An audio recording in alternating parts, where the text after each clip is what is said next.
Thanks for coming tonight. We're excited to have you join us here at the Unitarian Universalist Community Church. We're an inclusive community working for compassion and social justice and social transformation, healing. And we have inspiring programs like these once a month, and we need your support to help us sustain these. A slide will be coming up momentarily if you're interested in providing support for this type of programming. We'll also have a slide at the end that will give you the information for donations.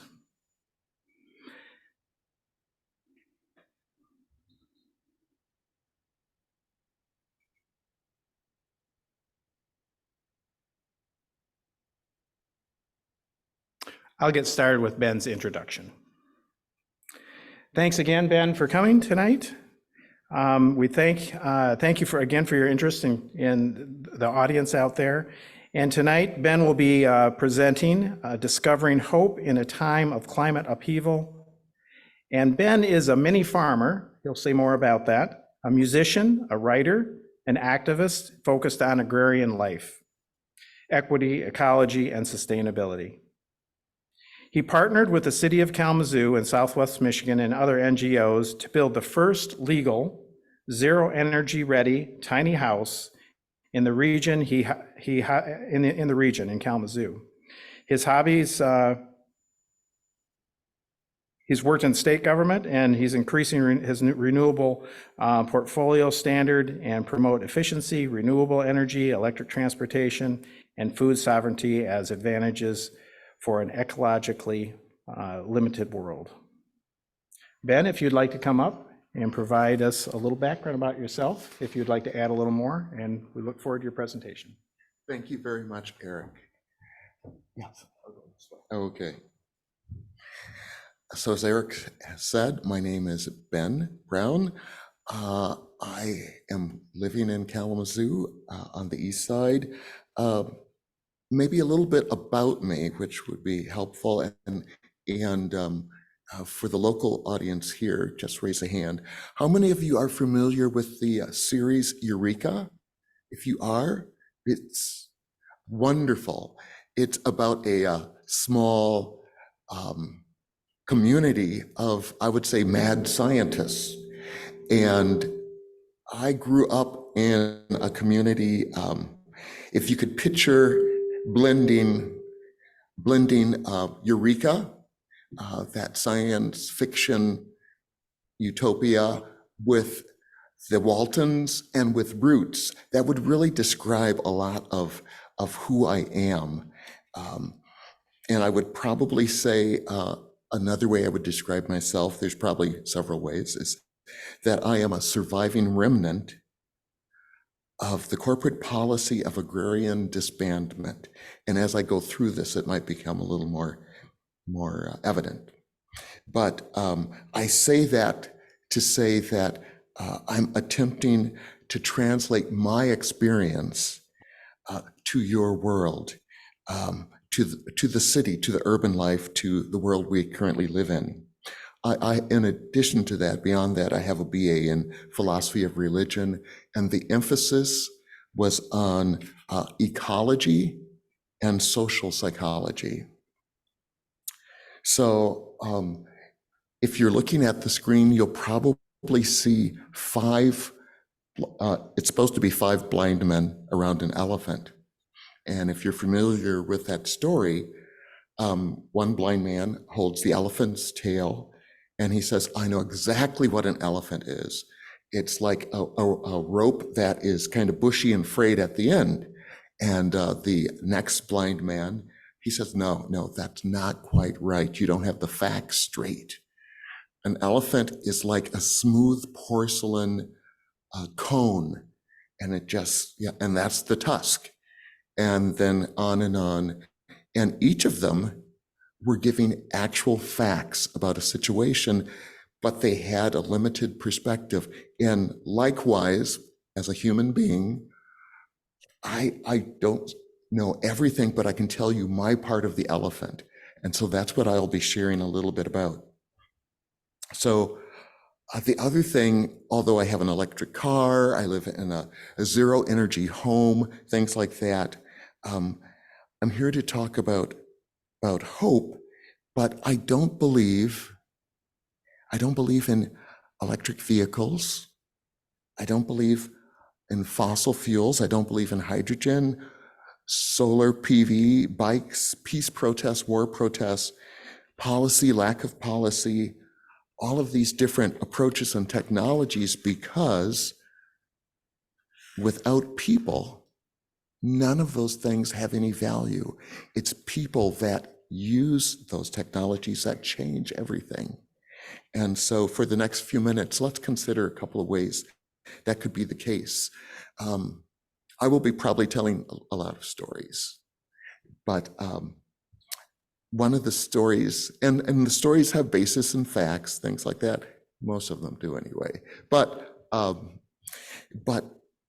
there's a story about people being lost in the forest and actually dying within 100 feet of a highway, or dying with food at their feet, simply because they didn't recognize a solution that was right at their fingertips without a lot of effort and strain. And so I want us to consider that there may be ways of living very elegantly, very simply, without consuming the earth or our neighbors. There's one word I'd like to introduce you to at this moment, and that's disassociation. In many respects, we've become disassociated from nature, like the person in the forest in the last screen, without realizing everything around him, he was lost.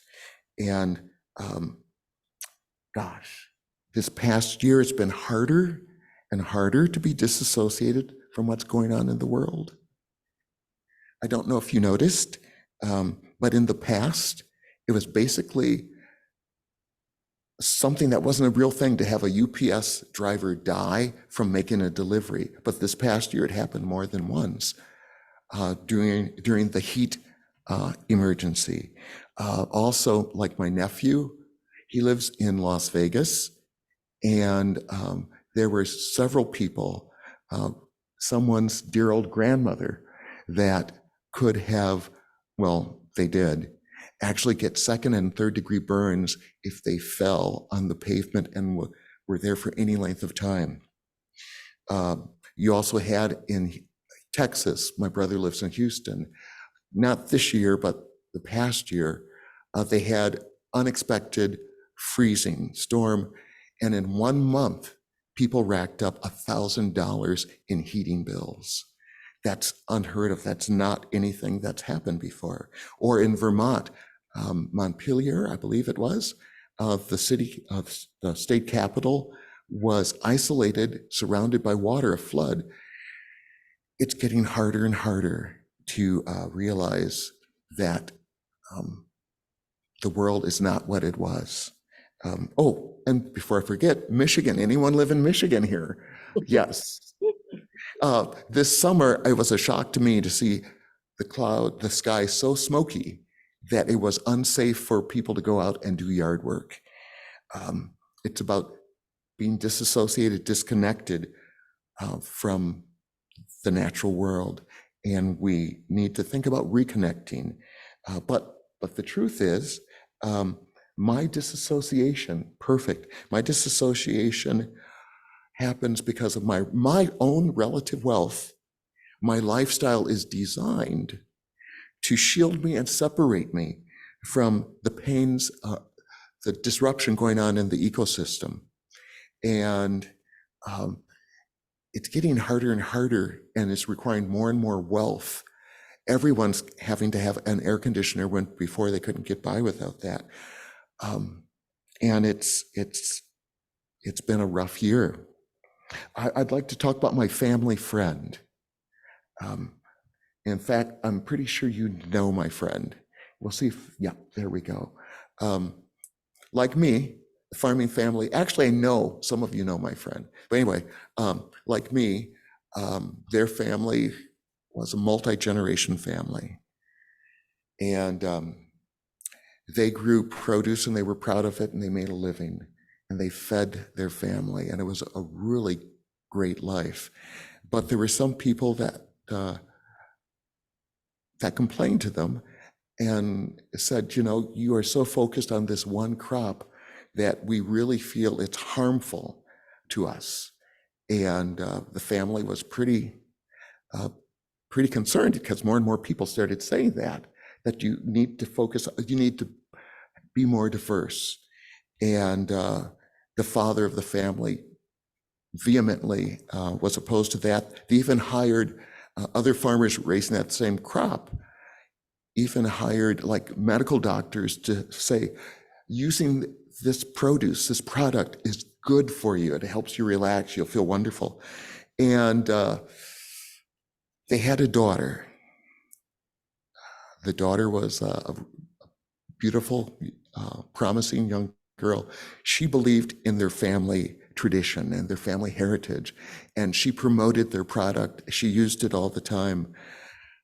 Well,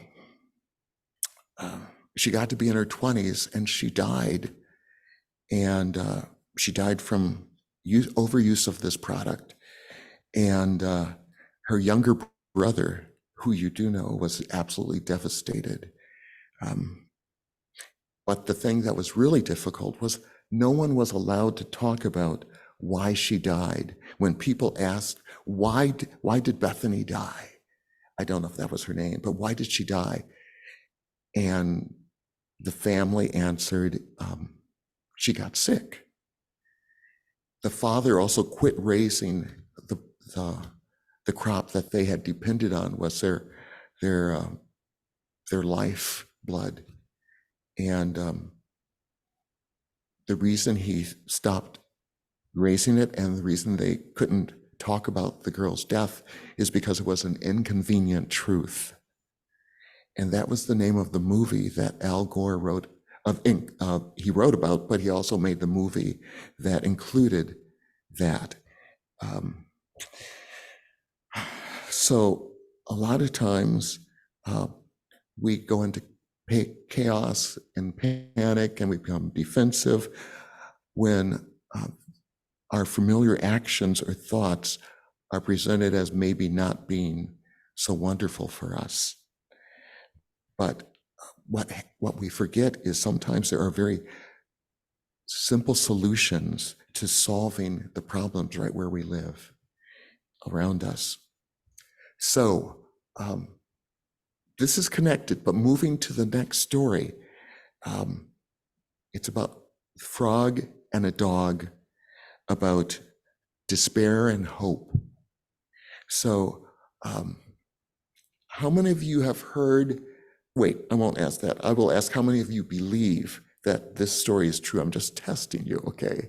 You're nice people, I'm sure.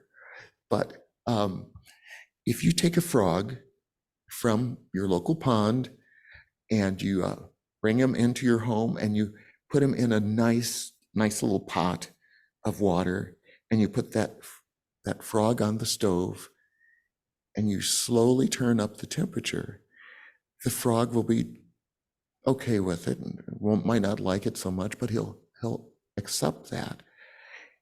You can continue turning the water up to boiling and the frog won't jump out. Could I see a show of hands, at least with the crowd here? How many believe that's true? How many believe it's not true? I wish it wasn't true. Unfortunately, the frog will put up with things because he's familiar with it. Same thing with horses. We had horses. A horse will race back into a burning barn because that's what's familiar. That's what they know. And they'll accept miserable conditions. It's kind of like accepting despair, but we don't have to go there. The next story is also sounding like despair, but hang with me a bit, because I've had some friends unhappy with me telling the story. So there was a gentleman, a psychiatrist by the name of Dr. Martin Seligman, and he had some dogs that he was trying to test with a little electric shock. And so he had a grid in a metal cage, locked metal cage, and the dogs were in the metal cage, and they would give the shock. Initially, the dogs would like whine and shake and quiver and try to get out of the cage. But after a while, kind of like the frog, they stopped trying to get out of the cage. But there were some dogs that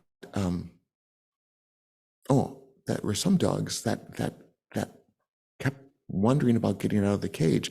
So they opened up all the doors. A majority of the dogs did not leave the cage even with the door open. But there were some dogs that once that door was open, they jumped out.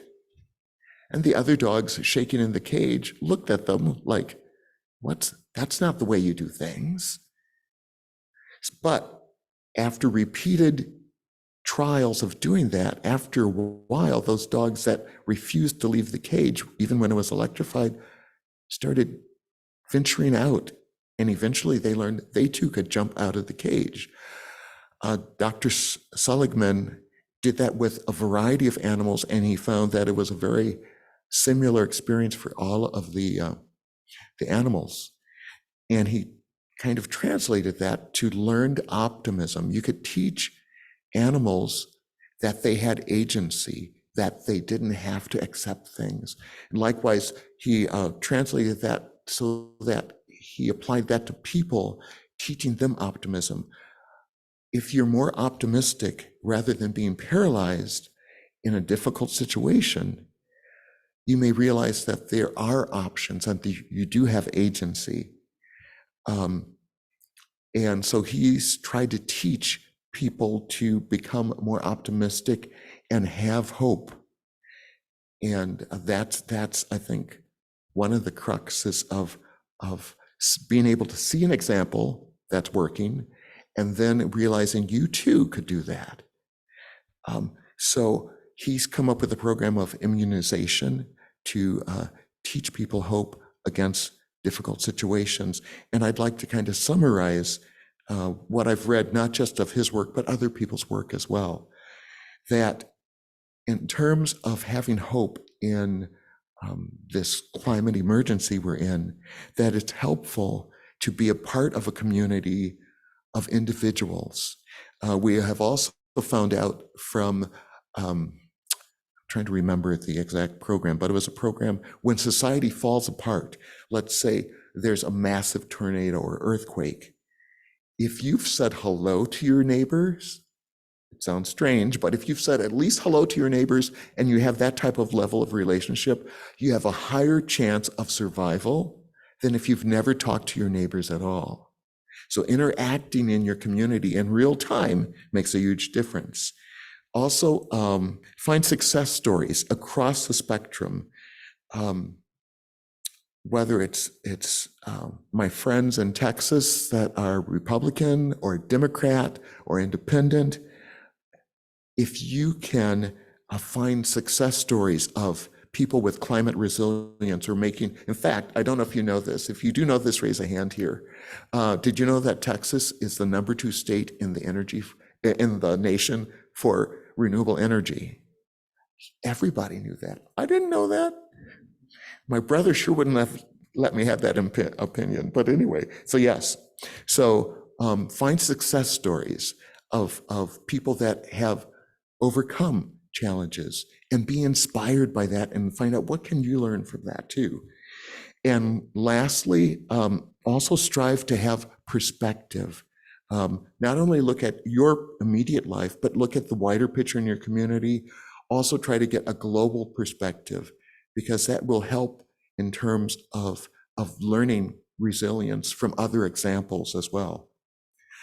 So my goal was to finish this in 20 minutes. I'm at 20 minutes now, so I'm going to speed along. Okay, so speed along still may end up being a half hour. But I'm going to list some books that have really helped me. And you may find them funny and you may find them helpful. Oh yeah, before I forget, we're already there. I have wonderful help here, tech help tonight. I appreciate them. But the four most powerful books that changed my life in terms of helping me build resilience to some of the challenges going on. One was a book called Consumer Terrorism. And I'm just going to summarize the book by saying it's conditions under which corporations are terrified of the public. If you want to help influence your corporations, that might be a helpful book to read. The other book, which is a really cool book, is called An Absence of the Sacred. That's not the full title, but the author is Jerry Mander. And he was a public relations person in New York City, and he decided that he wanted to empower people. Actually, there's a movement within public relations about ethics, and that's a topic for another day. But anyway, Jerry Mander wrote this book, and it's the power of public relations to shape governments and opinions. And actually, I've read an update. It's the power of public relations and social media to shape governments, opinions, and people.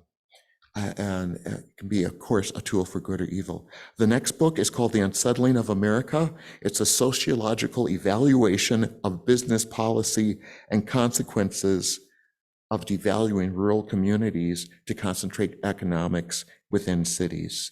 The last book, or not the last book, but the next book is Getting to Yes. And it's how to negotiate so all parties have their most important needs met. And there's a special edition, which you have to really look for, which has an added chapter on how do you, if you have less power than the people you're negotiating with, how do you balance that out so that they can also hear your voice as well? That was very helpful for me. And the book that started it all, that people oftentimes would think, what would this have to do with anything? It's the More with Less cookbook. And it's the original edition of the book. And for me, it really highlighted you've heard of the butterfly effect, right?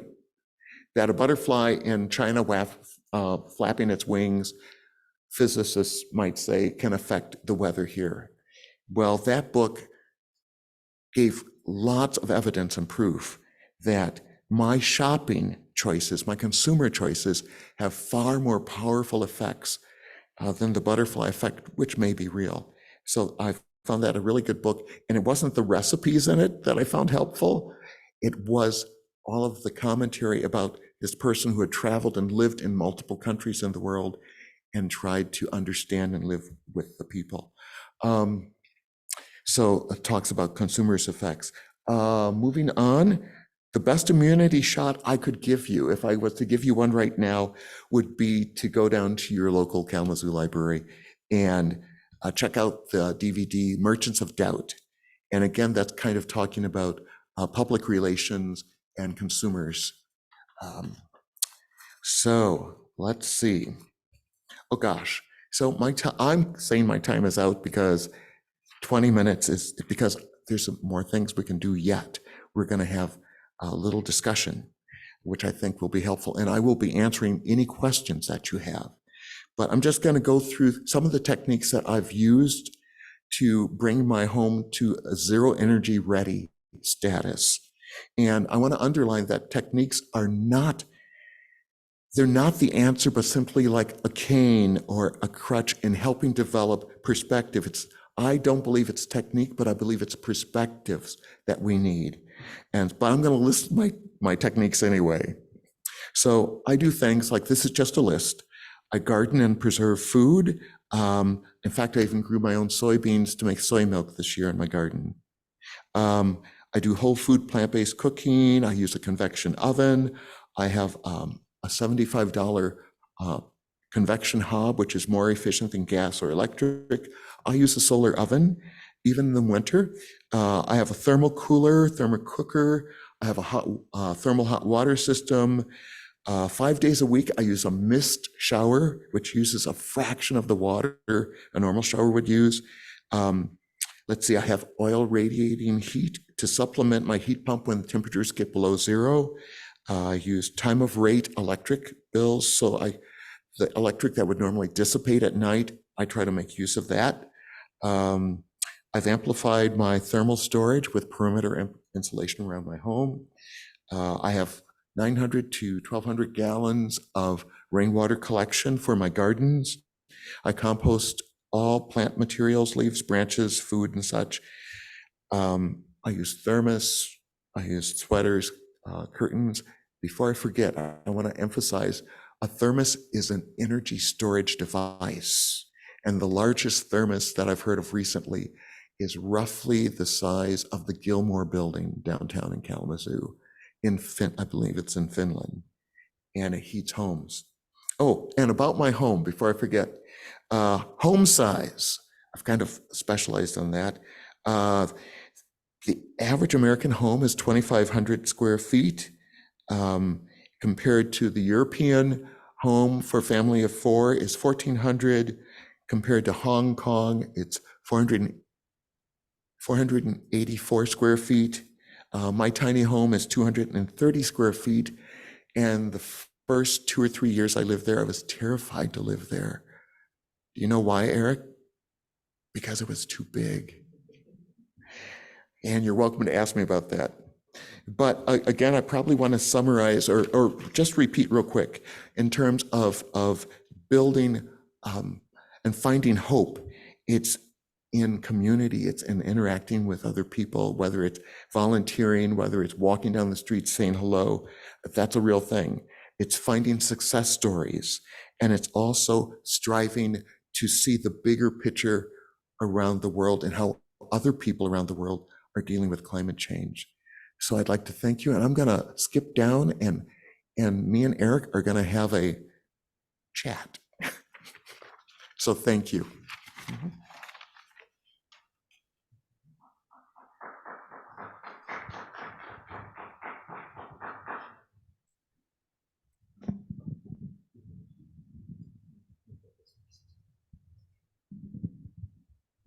Well, thanks so much for sharing your stories.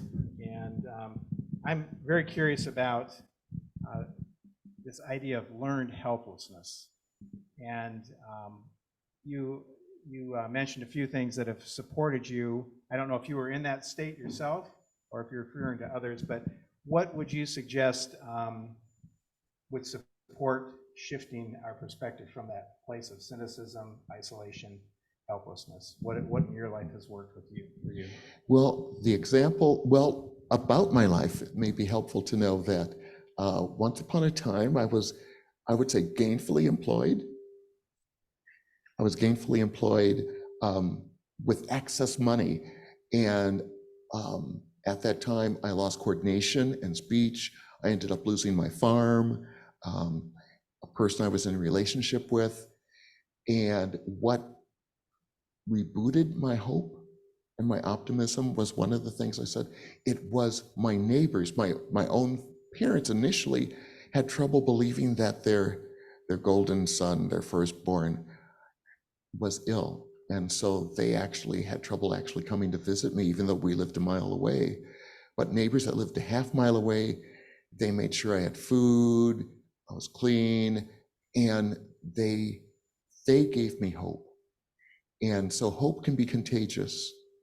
And again, having at least some people in your life that are cheering for you and cheerleaders for you, that got me started. That, and also reading books, like Glenda or Bill would bring me books to read about people that were like the More with Less cookbook. That came from my friends. And to read and again, that was a global book talking about hope in other parts of the world. And to see that helped me to identify with that and say, I could do that. I'm curious, how long, if you could say a little bit about your tiny house experience, how long you've been there, and what the impact as far as relating to neighbors and living in it. It sounds like that was a little different community than you'd lived in before. You might say a little bit about that and its role in this whole process of living more simply in community. Right. So Yes, the house is 230 square feet. It's cathedral ceiling, so and it faces south, so I get a lot of sun, but I can also see a lot of neighbors, and they've often been really curious to see me digging around. But I have tried to walk in the community, and it's a very diverse community, Eric. I have people that this is in Kalamazoo on the east side. I have friends there that I have met that fly the Confederate flag, that um, that believe in voting for people who don't necessarily believe in people with my skin color, but because we talk back and forth, or that I can admire their flowers or their lawn, we develop a relationship. And it's a weird thing. There was, I wish I could remember the study, but there were war games that were done in Washington, D.C. about society completely falling apart. And it was, again, that idea of talking to your neighbors builds a bridge across division and all of that. And so there are a lot of people in my community that that work with the resources that they have, and sometimes very creatively. And it's been a real adventure in terms of maintaining hope, because on one hand, I'm very different in that community. There's not a lot of people that are digging up their entire lawn to plant a garden. And I've had neighbors, I've offered tomatoes to the neighbors, and some neighbors have accepted them, and other neighbors have said, what do you do with one of these things? And so there's been a mutual learning curve of where to meet and where we have commonality that we can build on. I'm curious, it sounds like you're pretty adept at engaging people who might not have the same interests or background or perspective that you have. How do you go about, because I think in our world today that seems like it's becoming more and more divided and using fear to divide us, that many people are just reluctant to even cross that bridge to someone that is different. That's excellent. That was, there was a study, and I'm sorry I can't tell you what university it was, but they were saying that 66% of people are hesitant to talk to their neighbors. But my personal approach might not be appropriate for you, but I try to find things that I think that they're proud of. Like if I'm walking down the street and someone has painted their car, even with a paintbrush, but it's a nice color, even if it's a bad paint job, I will say that is such a cool color. Or definitely the gentleman down the street, if he's listening, I hope he knows I appreciate him, but he did his roof, he re-roofed his home, and he definitely had some very strong opinions. But for me to admire that helped build a connection, and you can build upon connection. You've heard of social capital. One of my relatives, I forget which one, she said being able to be kind to other people in society is like a social lubricant. And with enough oil and grease, you can slide over the roughest situations. So I'm curious, these relationships that you began to develop in your neighborhood there, is it reciprocal? Are people becoming more interested in what you're doing and it's translating out in some way? Or? I would have to say very slowly. I would like everybody to change instantly and be not exactly like me, but I would say yes. We have more neighbors that are putting in gardens. We have, and not because they talk directly to me, but sometimes just because they see it in the community. And again, that's setting an example of hope. We have a couple of neighbors that have brought hybrids. I'm hoping they'll go full electric, but again, there's that movement, or people asking about putting solar panels up on their homes, and different ways they can do that. Again, I think people try to incorporate it into what they know, but it's slowly changing just by being there. I'll ask one more question, then we might want to shift to some of the online folks. I'm curious, see if I can remember my question here. It's around the impact. I mean, you've been looking at sustainability for a long time, so maybe you'll have to reach way back. But just the impact on your own sense of connection and mental health. How has it impacted? I mean, some people might feel super isolated. I'm this unusual person doing this, and people look at me oddly, but I'm just curious how this lifestyle has impacted your sense of being or not well-being. I like that. That's a good question. And there are times, definitely, I feel like I belong to another dimension.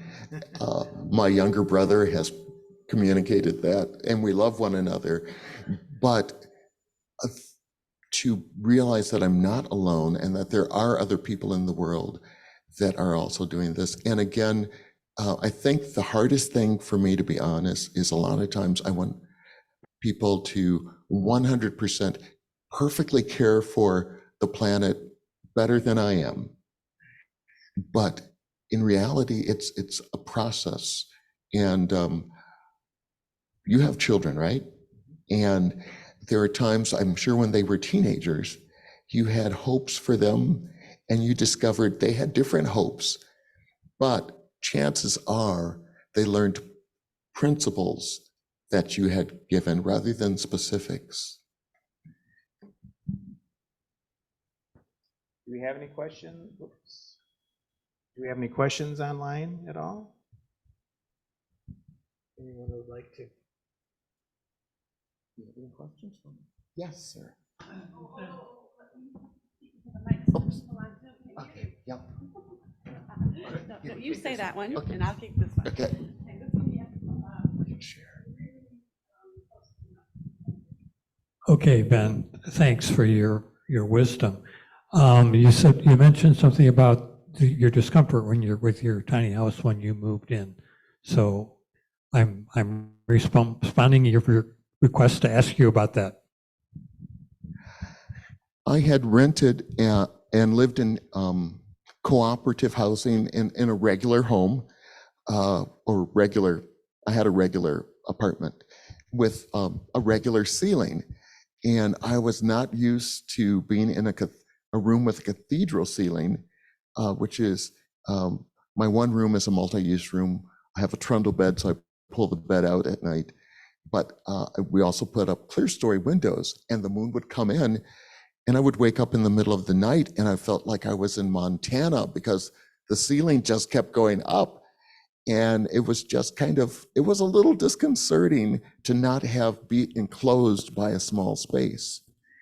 And when you think in a tiny house, you think, oh my gosh, there's no place to move, but a well-designed, I worked 30 years, 40 years on designing this. So I had time to figure out what would make me feel most comfortable. So yeah, thank you.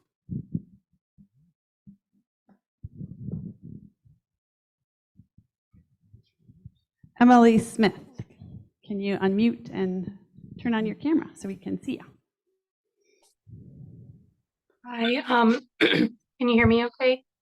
Yes. Okay, great. Yeah, I guess I'm just, I've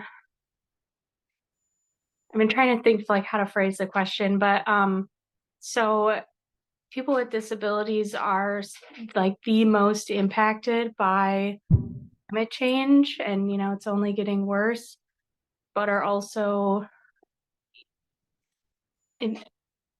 have the least access to these sustainable means that you're talking about. So I guess if you could maybe share just kind of your thoughts on like solutions to that and ways to make this stuff accessible for the disabled community. Absolutely. Thank you. That is a very important question. And I don't think I'll be able to answer that 100%, but I will answer it the best I can.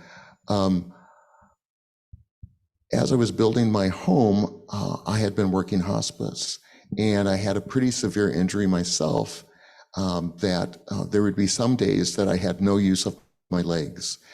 And I had pre-planned my tiny home so that if another relative of mine in a wheelchair came to visit, they would be able to comfortably visit me.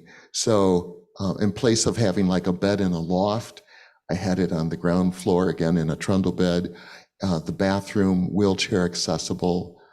There's no steps for the major part of the tiny home. But yes, there's so many different type of disabilities, and that has to be taken into account. Now, if you're talking about economics and disability, that also is another layer in addition. So like when I talk about owning an electric car, for example, most people think, oh my gosh, you've got to have $100,000 a year income to afford a $60,000 a year car.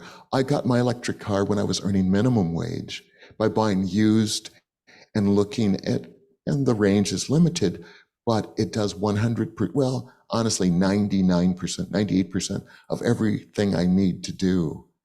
And so looking on those alternative things, again, the book, that More with Less cookbook, gave a lot of ideas. The author was a home economist, which I don't know if there's too many people majoring in home economy these days. But the whole thing is about using your resources, whether it's financial, whether it's relational resources, like let's say your grandfather is a carpenter or your neighbor is a carpenter, to work in community. My home was built in community with the city, with Habitat for Humanity, with family and friends. And so coming together that way can open up some doors. Does that help at all? Regina has a question. Wait. Emily's responding to Ben. Oh, Go ahead, Emily. Yeah, I guess I'm just, I mean, it's one thing to make, these kind of piecemeal sort of solutions for individual issues, which, I mean, that's like you described, even just thinking about people with disabilities and planning for that. But I guess it just, it feels like there's a lack of access to like the community as a whole, if that makes sense. Like, how can we invite people with disabilities to fully participate and make change? If that is, yeah, I don't know if I have an easy answer, but I like the idea of including, the word you used was community. So again, the more people involved is helpful. And the very best place to start was asking that question. And I've also asked myself that question too. So I wish I had more at this point, but thank you for bringing it up, because other people participating will hear that as well. Thank you. Regina, Nikki had her hand up and then it went down. So can we go to Nikki and then we'll come to you, Regina? Okay, Nikki, are you muted or do you want to? Yeah. Okay. Thank you. I am back with the tiny home aspect. I've been. Most municipalities have both a minimum and a maximum building size.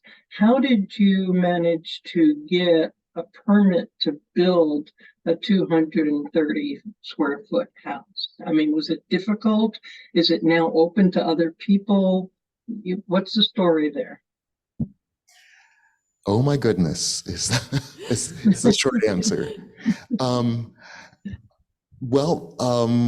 The short answer is it was always possible, but we didn't know it because, and it varies for each municipality and each zoned area. In Kalamazoo at the time, and I had help from a city historian, there was only a lot size limit. Now there is an international size limit, which I believe is actually down 64 square foot per person. But a lot of times cities will have additional safeguards to make sure that it's livable to their standards, which they're trying to be reasonable. If it's, I believe in some zones, not necessarily, I can't speak for Kalamazoo when I'm saying this, but in many areas, if the building or structure is under 118 or 112 feet, it's still under a building jurisdiction, but under like a trailer park, a trailer situation. And if it's above that, then there's different status. Both Habitat and the city wanted to make sure that there was some equity built up with the dwelling. And so they kind of decided on a size slightly bigger than my original plans. But again, the main limitation was the lot size. And so I went above the lot size. So that made it much easier. If you're talking about a tiny house on wheels, then again, it has to meet zoning requirements for like a trailer type of situation. And so when I did research on that, I found out that I had to have a construction license to build a trailer. And I found it was very prohibitively expensive. It was cheaper to actually build what I built. But in other states, for example, in Vermont, what they have done is the Pillsbury Corporation at that time funded cooperative ownership of a trailer park. And that opened up all sorts of opportunities for equity and things like that. I have friends in the cooperative movement on a nationwide status, and they have investigated that for Michigan, but I don't believe there is a single trailer park cooperative in Michigan at this time, at least last time I checked. Okay, I don't know if that helped. thank you. Regina, do you want to pose your question? Sure. Hi, Ben. My question is this. I think sometimes people don't adopt these sustainable practices because they seem very time intensive. So you talked about growing your own food and preserving it and then cooking it in a certain way in a solar oven, or like I don't ride my bike to work because it's faster to drive. So is that just my perception, or in your experience, do you feel that it is more time intensive to adopt this lifestyle? What's your experience like? Regina, I have to ask you a question first, though. Do you want me to be honest or dishonest? I want the truth. Okay, I will say some things are initially more time intensive, and some things are always more time intensive. But as the author of the More with Less cookbook pointed out, and I would agree 100%, and I've talked to other people too, for example, other people who own electric cars with 60-mile ranges, which is what I own.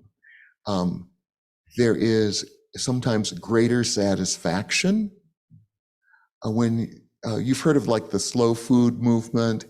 I don't know if there's such a thing as the slow living movement or not, but sometimes there's a greater satisfaction when you have, for example, made your own home or sewed your own clothes, or you realize that you can tailor food uniquely to yourself. And having said that, it's not like I make every meal at home from scratch and I wait until the beans come up and harvest them so I can have dinner that night. So it's kind of a give and take and balance, and I will honestly say that as it becomes habit, I've learned to, I don't want to say cut corners, but make it more time efficient. But again, I haven't made all things time efficient. like even the mist shower, it probably takes me an extra 10 minutes.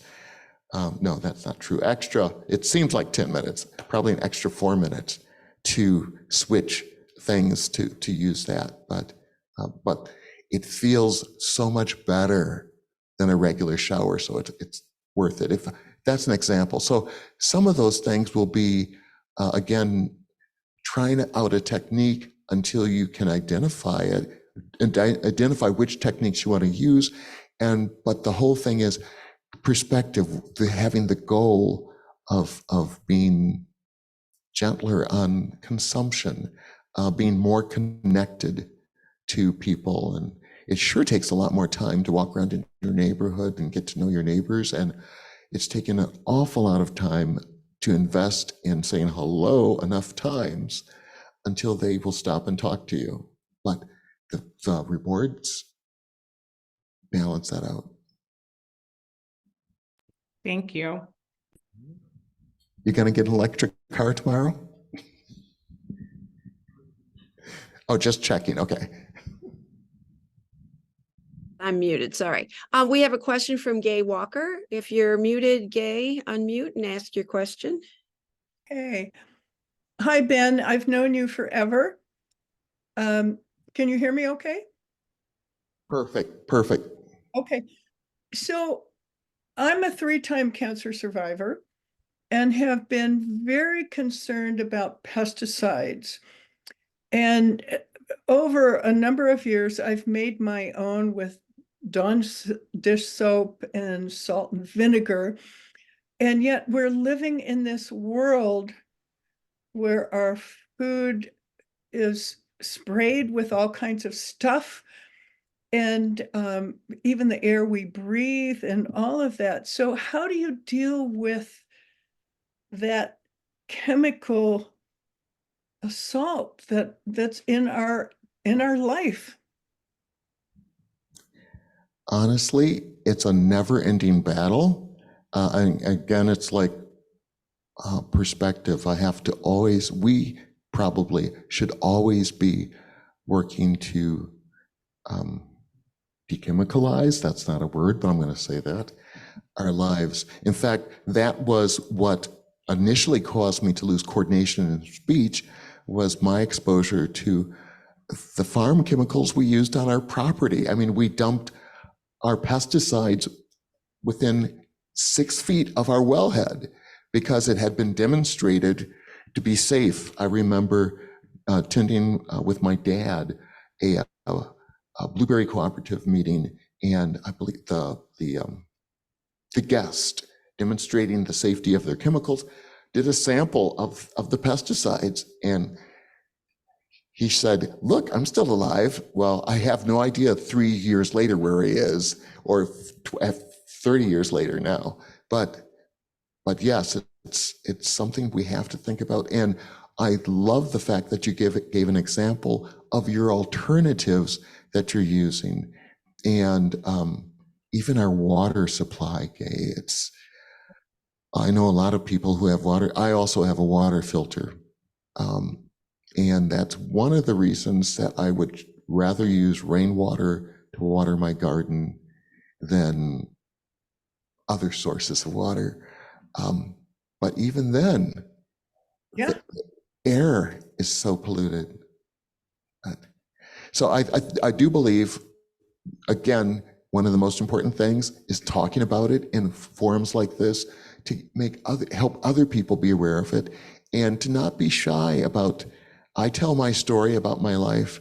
Most of my coworkers have heard the story at least 4 or 5 times, and that's the same coworker. But also to point out the positive steps that you can take, or the things that are simple. It's not that difficult to use a water filter. It's not that difficult to spray dish soap and vinegar. Those type of things, and cheaper, by the way. Yeah. Thank you about the success stories in alternative farming. Oh, yes. So I was just asked about success stories in alternative farming that doesn't use pesticides.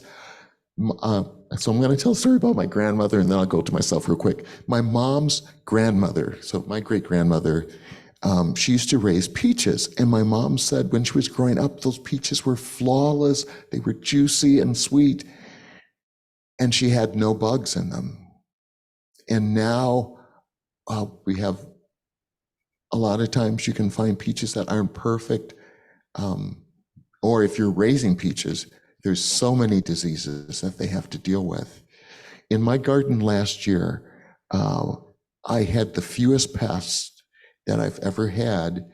And what I did, that I will swear by, quote unquote, is I planted buckwheat. And buckwheat, you would not believe the hundreds of different, not just a couple of different varieties, but hundreds of varieties of insects that would visit the buckwheat. And while they were visiting and getting a little bit of carbohydrates, they wanted some protein. So they were looking for the nearest bug they could eat. And so that helped immensely. So interplanting crops, there are some pests that, like cabbage worms, that there's a natural bacteria that's in the soil. Normally it rises and falls.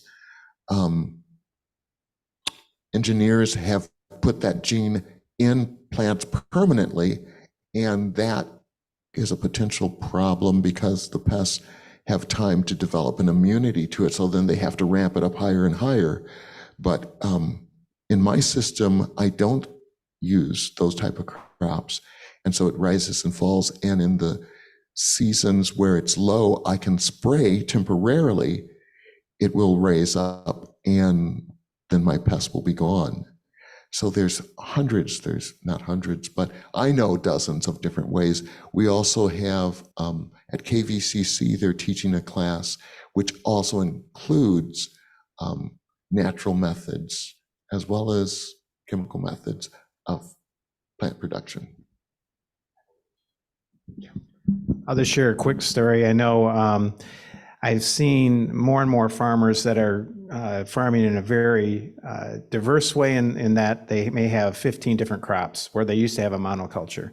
And again, at first there's a learning curve there, but what they're finding is the natural diversity of the crops controls, you don't get infestations of massive amounts of insects that are going to destroy your whole crop. Maybe it comes in and destroys one of your 18 crops, but the other 17 are there. And it's similarly with climate change, having the diversity of plants, you're going to have survivors in the midst of some plants will tolerate early drought, but not late droughts. Others are the opposite. So again, farmers are starting to say with climate change now, you have to have a wider diversity. The monocultures don't work. So hopefully maybe there's some lessons to be learned and some positives that will come out of this whole situation.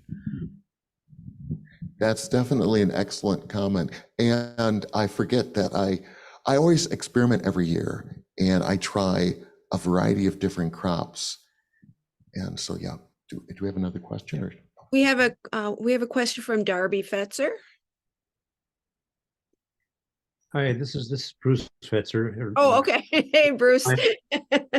So thanks, Ben, for your talk. And I wanted to ask you to talk a little bit about quality of community, because you shared a number of stories about community as a sustainable strategy, but you talked about personal relationships.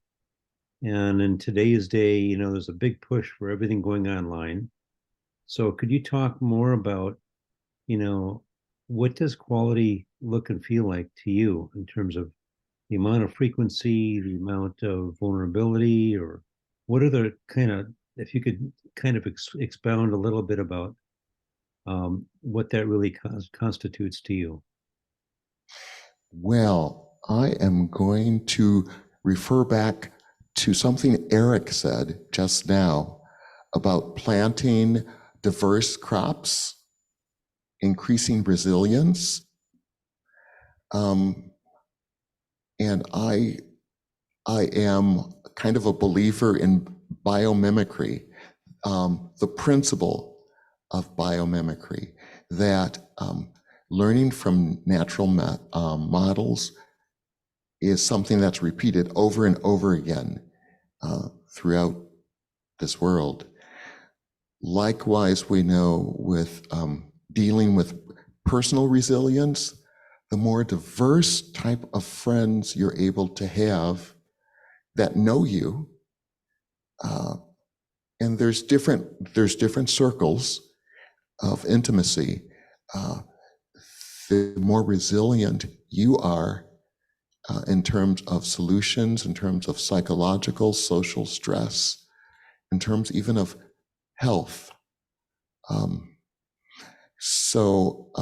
If it's a question about levels of intimacy, that is one type of thing. It's very important that we have at least a person, if not several people in our lives who know everything about us and still accepts, affirms, and we can interact with. In terms of boundaries, that's another question that that might be a little bit beyond me. You might want to call Eric. No, but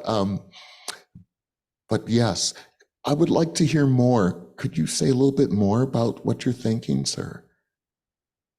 Yeah, so, in today's age, there is a big push for everything going online. And that comes with immediacy, but also a decline in empathy. And so, my main concern here is, and I get where you're coming from, is that if you're comfortable enough in your own skin to be able to reach out to other people, especially those that you may not agree with, there's a restorative part just for the person reaching out, but then there's also something that touches them as well. And so I guess my question is, based on what you've learned about walking the neighborhood and how often you meet people, and do you sense that there's some type of pattern about how deep you go, how often, and does that translate to online as well? My response at this moment, which could change tomorrow morning, is the latest research that I have read, or actually heard, it was a lecture, was that a lot of the social media tends to reinforce what you already believe, to the point it's much harder for you to interact with people who don't have your same viewpoint. And I think a lot of our society right now is very disassociated from one another. And being able to interact in real time changes a lot of the perspective, whether it's someone who has a very different political view than you, or someone that you agree with in many areas. But sometimes I think I learn about myself by interacting with other people. I want to give this mic to Eric for a moment. Yeah, I'm curious. What I'm about to say you may be stretched to how does this fit with environmentalism and sustainability? But we're at one level we're talking about reforming our relationship with the natural world that has become very objectified and commodified, and it's lost, any sense of a deeper sacred connection, which I think agrarian societies have much more because you're right there with the land. But this idea of, as you were saying, and what Bruce was talking about, social media narrowing the tribe in which we relate to is incredibly useful for people that want to market niche products. You've got your brand, you've got your cool emblem on your shirt that you can share and be part of another group. But we know that as we narrow in that way, we tend to become more isolated. And it's easy for people to exploit the fear between the groups then.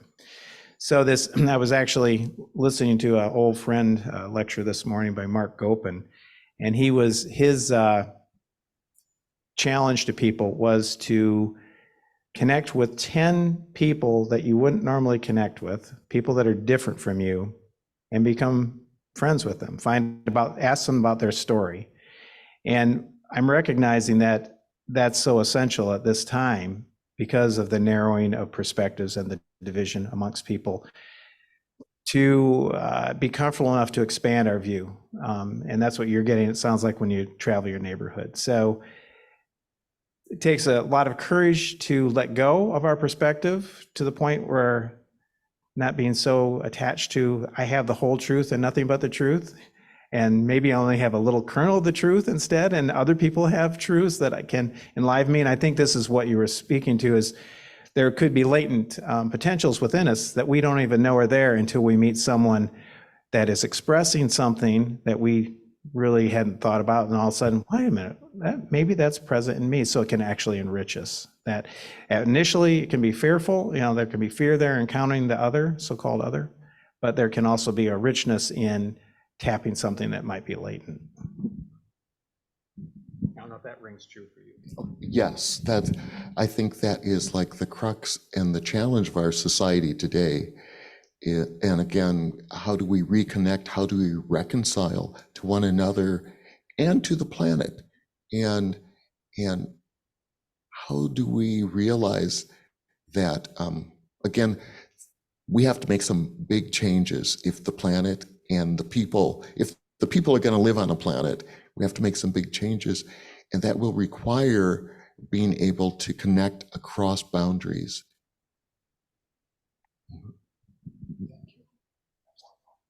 I have a question, Ben. This is Deborah, Deborah Warner. And I received your materials to help do outreach for this event. So I read quite a bit of what you sent to Eric, and I was very struck by some of your statements and your bio that you've been at this for 40 years, and you started I think at a point of a lot of activism and being, politics at the state level and, working locally. And then you said in your writings that it's not enough, that what you'd learned after 40 years is that it's either not enough or it doesn't work to look to the gods of society for the change. And that if we want our environmental prayers, I don't think that's quite how you put it, to be answered, we have to, make the change ourselves. So my question is this: do you think it is an either or proposition, or is it an and? Is there still room to be active and try to, do change on a societal, political level, but that we cannot ignore that we have to make those personal changes as well? If you can just speak to that, how you see the two working together, or if it's either or. That is absolutely wonderful. Now I have to answer that. I have to bend down below and get my papers. Put you on the spot. I loved everything you wrote, so.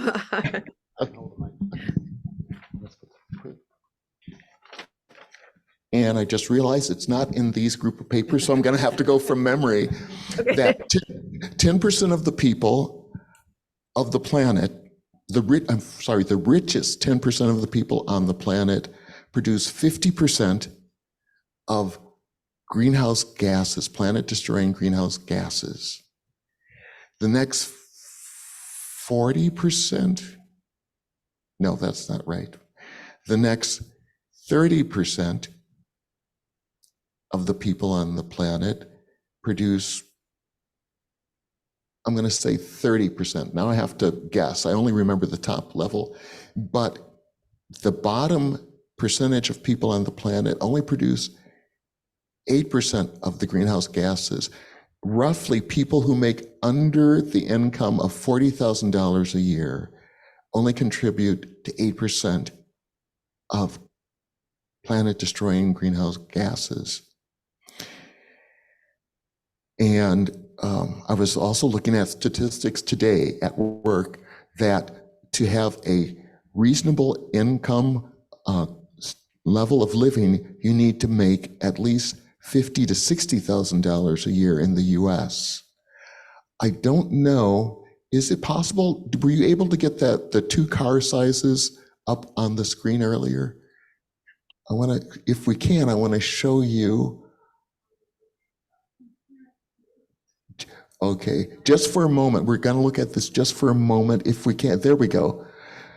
That would be an example of that.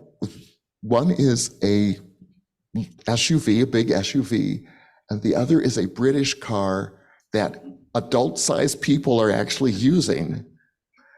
Okay, thank you. We can get rid of that now. But it's a challenge. It's a challenge to look at our consumption. It's a challenge for me to look at my consumption and realize I would rate myself in the under $40,000 a year bracket, 8%. But in terms of the world, when I look at Bangladesh, and I had a friend who was working with me this year, whose family had been flooded out. I'm fabulously wealthy. And what is my role? How do I respond? Which reminds me, we were all talking about blue jeans, families in Bangladesh. A lot of blue jeans come from that area. And one of the nurses I worked with at hospice said, you know, if you were to mend your pants, you would be the butterfly effect, you would be affecting that person's life in Bangladesh. I learned how to sew and how to mend my pants. Again, one of those little drop in the buckets. I don't think I'm answering your question really well, though. Well, I'm going to push you. Okay. Okay, systems and personal change, right? So I have difficulty seeing a difference, not in terms of how it happens in the world, but in terms of system change. Again, back to this governmental policy even. Governments are only made up of people. And within the Black community, when oftentimes, like with the busing situation, that was a collective action done by individual people that believed. So again, I have a problem with the barrier between individual and group identity. And so I have trouble translating that into my culture. But so the short answer is it has to be both. Okay. But if we depend on state legislators to make the first move, it just can't happen. And if we look at, when I was talking about those of us, my family, that are doing the majority of pollution, if I wait for them to change before I buy my electric car or before I live in a tiny house, it won't happen. But if enough people, like in the book Getting to Yes, if enough small people or consumer terrorism, if it becomes the norm down below, it may filter up, but we can't depend on that. So it's a both. It is absolutely a both. Absolutely a both. And yes. But what I think is exciting about what you've come to talk to us about is that so many of us think signing a petition or, and being political is important, but sometimes it's those choices that in how we live our lives, what we eat, what we drive, that are so impactful, and we ignore those. And sometimes they can be so small, but it's a start. And I love your focus on community, that it's about building this community so that, it isn't just me doing it, but it's me and working with my community. And so anyway, thank you so much for doing what you're doing and for broadening the making it a more holistic vision than that sometimes we have. So,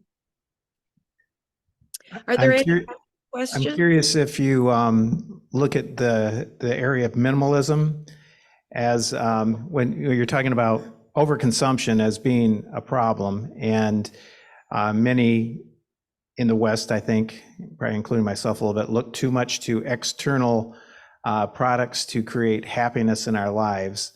And this idea of quantity versus quality of life, or consumption versus more of a minimalist perspective, doesn't have to be a deficit, that minimalism can be valuable. And I'm just curious if how that's worked in your life.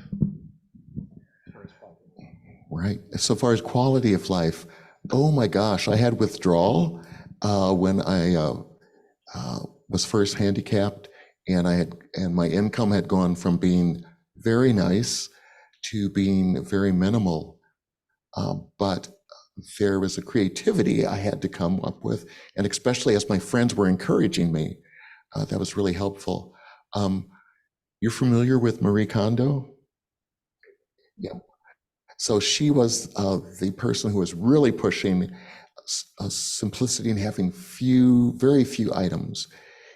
And there's a whole group of people that are involved in that.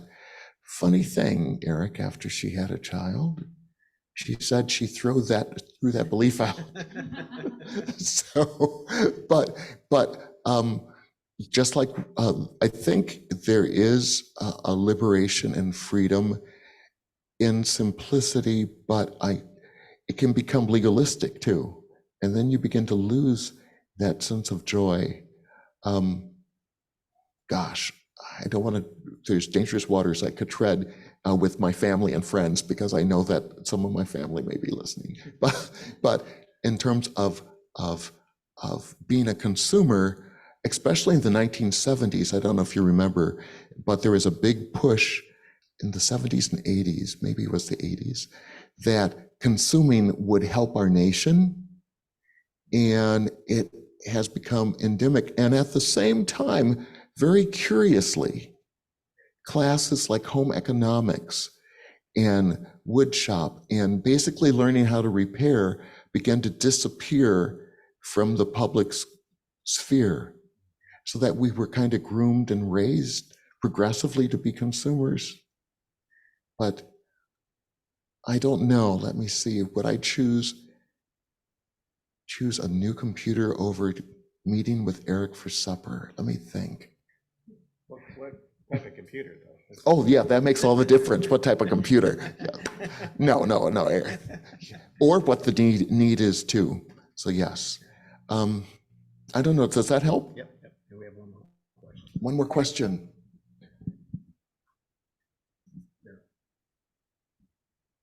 All right. I was muted. Carol Higgins has a question. Good evening. Thank you for sharing tonight. So I've had training with the Climate Reality Project and the Inflation Reduction Act, interestingly, to get us to where they want us to be as an all-electric, as much as possible nation, requires a lot of consumption. Get an electric car, replace your furnace, replace your cooking stove, get rid of all of your fossil fuels and do something electric. And so I'm torn, right, between trying to figure out how to do that without being super consumptive at the same time. Do you have some ideas about how we navigate that? You are sent from heaven. I agree. That's a really great question.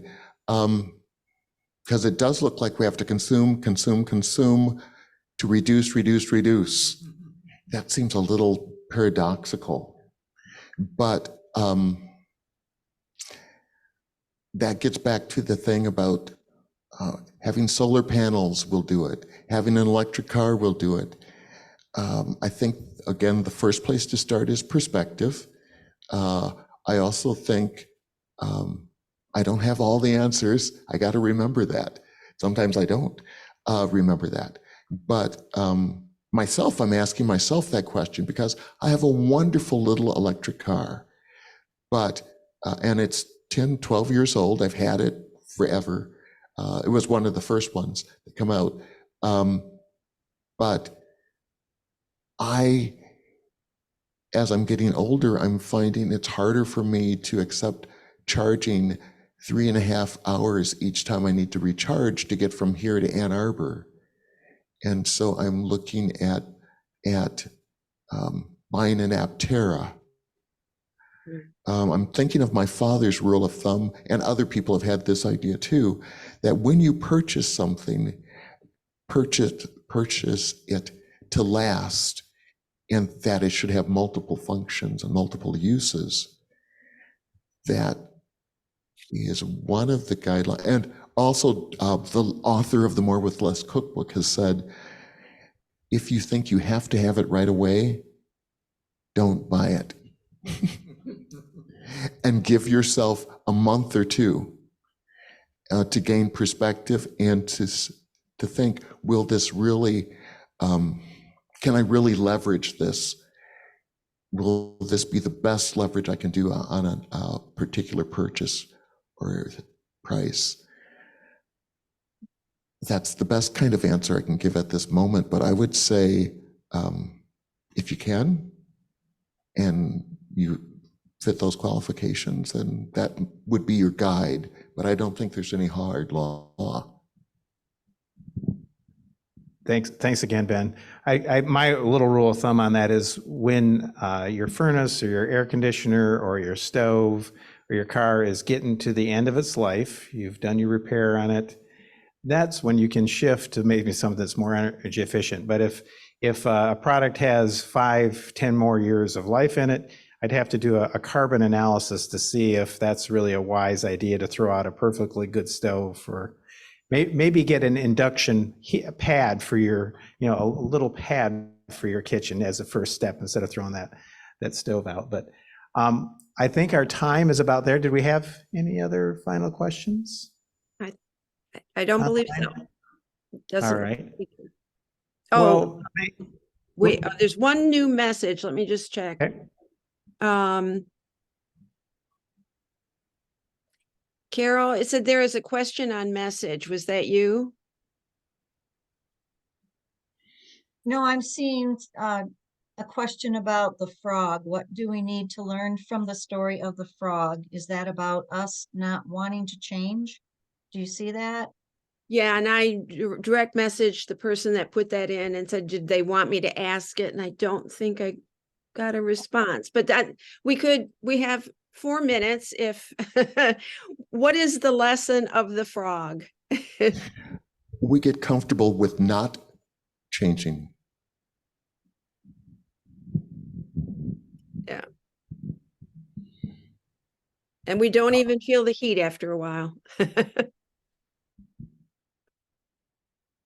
Well, thank you everyone for attending tonight, and for your own personal reflection, maybe, thinking what you might incorporate into your own life, a small thing, what that might look like. And there's all sorts of resources online for living a more sustainable life. I know we have a sustainability challenge we do every year here, and there's like lists of 50 things you can do, 100 things you can do. And with the holiday season, there's all sorts of things of giving gifts of time, or there's all sorts of things we can do to reduce our impact. So thank you all for attending tonight. We appreciate that.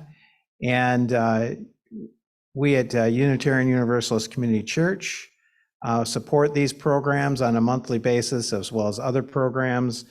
And I'll just read our little blurb of who we are. We are an inclusive, compassionate community of many beliefs, united by love, working for a just and sustainable world. And if you'd like to help us continue programming like this, we would appreciate any support you might give through volunteerism here, through monetary donations, whatever you can give. or as Ben has told us, walking your neighborhood and saying hello to someone maybe you haven't said hello to before. Take some dog treats with you. That'll make friends real fast with the dog people. So thanks again, Ben. And we'll look forward to next month. Our Thoughtful Thursday will be January 18th, same time, 7 p.m. And this is with Emily Petersmark, Keeping It Real. She's a local musician. You can go to our website at UUCC Portage. And this, if you Google that, you'll go to our website and you can get more information on that and register for that as well if you'd like to attend next month. So thank you all and have a great evening.